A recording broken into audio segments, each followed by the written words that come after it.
discussing the history of Juneteenth.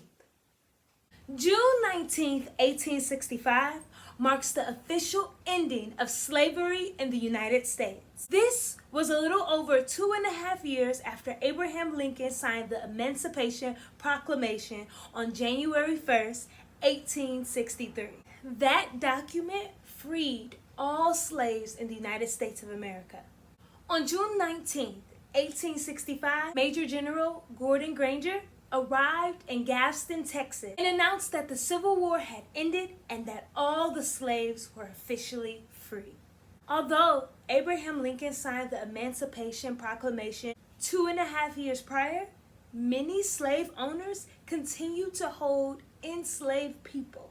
So Juneteenth became a symbolic date representing African American freedom. There have been many attempts to explain the 2.5 year delay. One of the most known stories was about a messenger who was sent to Texas to deliver the news of freedom but was murdered on his way there. Some say the news was withheld on purpose because many slave owners wanted to continue to maintain their labor force on their plantations. Some say that federal troops actually waited for slave owners to reap the benefits of one last cotton harvest before going into Texas to enforce the Emancipation Proclamation.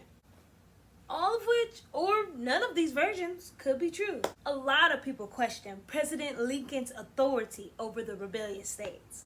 Whatever the reasons, conditions in Texas remained status quo, well beyond what was statutory.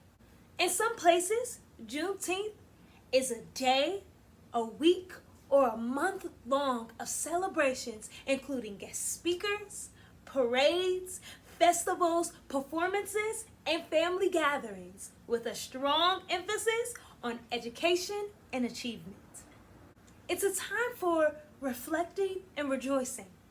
It's a time for self-assessment and self-improvement, and planning for the future. It's a time to look back at our history with others of all races and to honor the past and our ancestors. In some cities, many people of all backgrounds are coming together to celebrate, to acknowledge, and to honor the past because it influences our society today. At early Juneteenth celebrations, food was abundant. The Juneteenth bread drink of choice is Big Red Soda, and the Juneteenth dessert is a ripe watermelon with juicy red flesh. In recent years, people have used red velvet cake and strawberry cake, which is also appropriate desserts for Juneteenth.